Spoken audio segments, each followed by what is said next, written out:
challenges with mobility. The challenges have crept in very slowly because my progress of MS with me is really quite slow. And you don't know that you can't do something. You don't wake up in the morning and realise you can't do it. It's more a case of looking back, like we stopped years ago in Penarth down at my brother's house, and my wife said, "Oh, pop over the road and buy a bottle of wine." And I realised to my horror I couldn't run.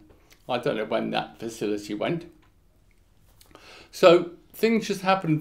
Things happen very, very slowly. You suddenly realise you can't hop. You suddenly realise that you can't stand upright on your own. You have to be leaning against something.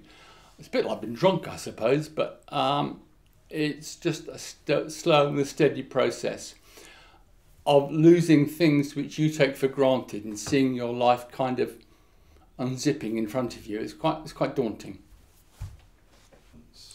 How has MS affected my balance? Well, the biggest effect is on my left leg because I've got drop foot in there. So that basically means messages don't go down my leg, but also messages don't come back up my leg to my brain, telling my brain where my leg is.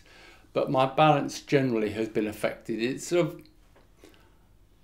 over about the last 4 years or so, I suppose. I've had to do more and more sitting down because I'm not able to balance when standing up, balance on one foot. And now I get dressed totally sitting down. So what's it like negotiating steps and stairs? Well, there's a very simple answer: don't. But unfortunately, it's a fact of life. You have to. Where I can, I use a lift, but going up steps is one step at a time. Put my right foot up and my left foot follows.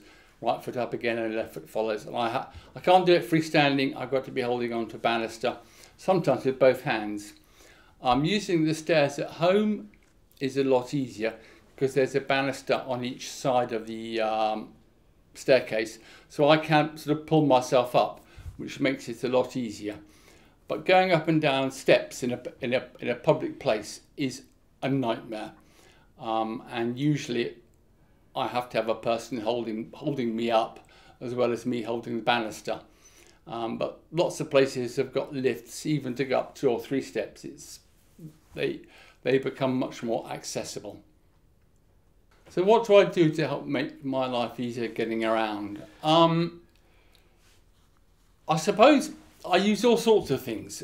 You subconsciously find yourself using the walls.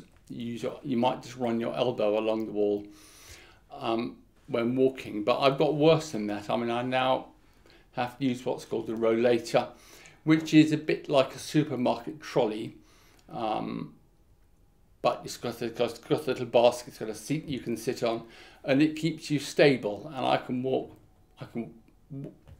getting on for a kilometre using a rollator, which I couldn't do without. I've got a mobility scooter, really good mobility scooter.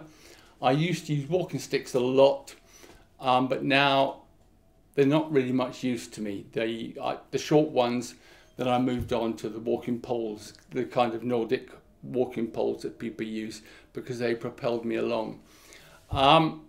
So I really use what's available. I've had some good guidance on what to buy with the rollator, and we saw this fantastic mobility scooter, without which I could not survive.